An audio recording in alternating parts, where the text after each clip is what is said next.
Imagine this. You have a great idea for a product. You're confident it will be a game changer. But here's the challenge. Building it will take months of development and a significant budget. How do you know it's worth the effort? How do you know people will even want it? Hi, I'm Josefina, and I've spent years working on building and improving products. Today, I want to review the Lean Product Playbook, a book that's always referenced when talking about product management. The author of this book is Dan Olsen. He's a product management trainer, a consultant, and a speaker. He has a YouTube channel with a lot of great content there. I will point out some of my favorite talks from him in the description. He also hosts monthly meetups at the Lean Product Meetup. What does Dan Olsen mean by a lean product? It's about creating a product that solves real customer needs while avoiding wasting time and effort. By setting clear goals, testing ideas with small experiments, and using feedback to improve, you can build something that truly works for your customers and achieves product market fit. The biggest takeaway in his book is his 6-step framework for achieving product market fit. It's a pyramid where each step builds on top of the other. And the 6 steps are also divided into problem space and solution space. Here's how it breaks down. First, determine your target customer. Start by identifying exactly who you're building for, and be specific.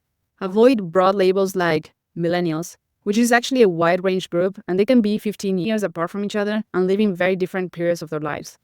Think a working mom managing remote meetings and school drop-offs, or a fitness lover seeking home equipment for their workouts.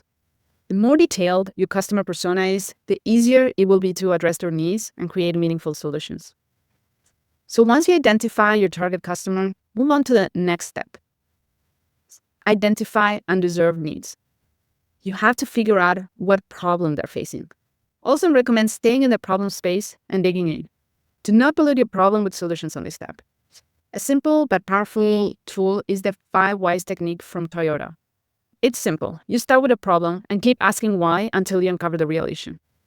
For example, if a website isn't generating sales, you might discover through this technique that it's not the traffic.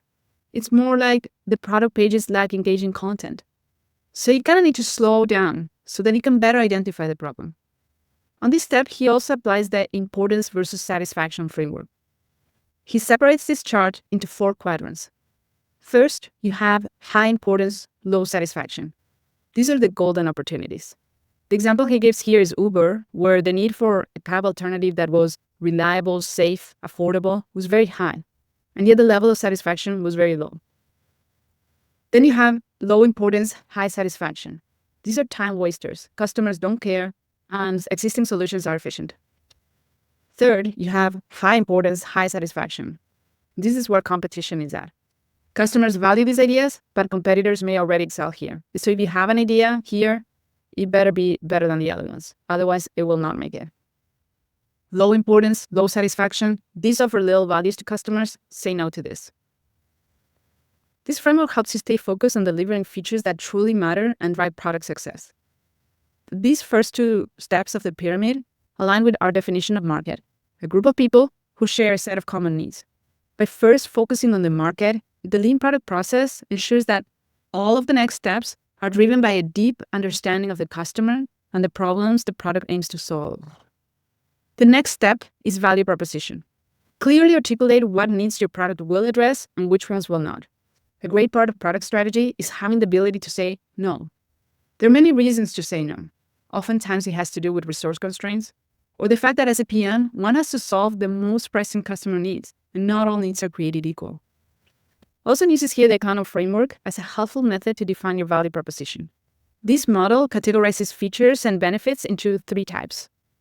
First, you have the must-haves.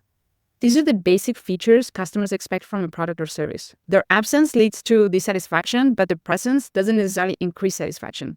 They're simply non-negotiable. He gives as an example seatbelts. If you put 100 seatbelts in your car, it will not make the client happier. But if you put 1 seatbelt per person in the car, that's enough and it's a must-have. So imagine you order a product online. A must-have feature would be secure checkout. Users expect it, and they'll be dissatisfied if it's not there. 2, performance benefits. These are features that directly affect customer satisfaction. The better they are, the happier the customer. For example, fast delivery or an easy return process that offers free pickups. These features directly impact how satisfied users feel with the service. And finally, you have delighters. These are unexpected features that surprise and delight customers, creating a memorable experience. For instance, packaging that's 100% recyclable without any plastic or styrofoam goes above and beyond expectations for many customers and leaves a great impression.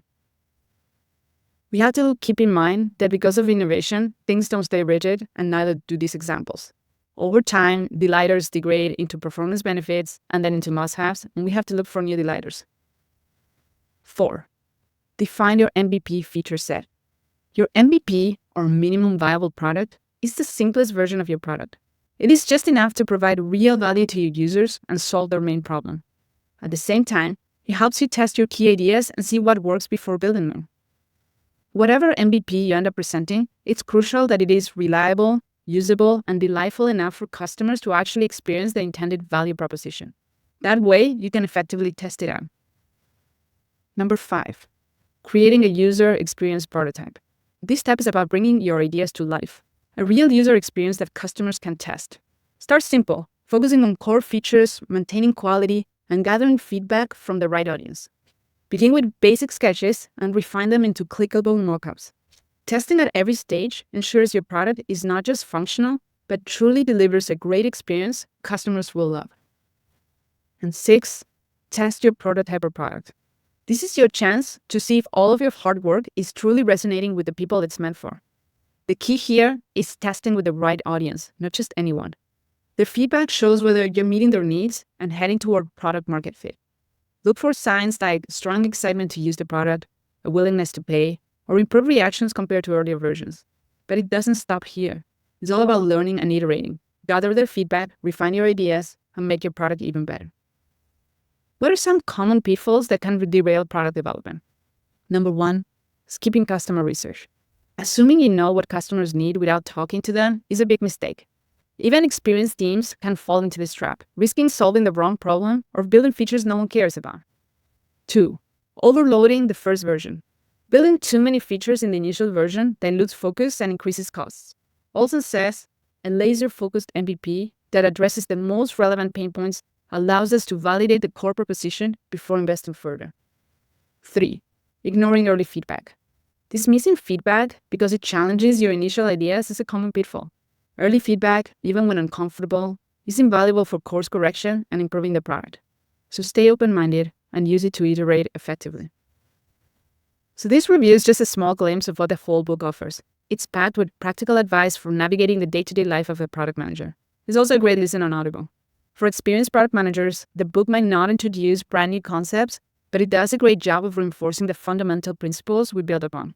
For those just starting out, it provides a comprehensive roadmap to understand what product management entails and sets the stage for a solid foundation in the field. Thank you for taking the time to watch this. I hope you got some valuable insights.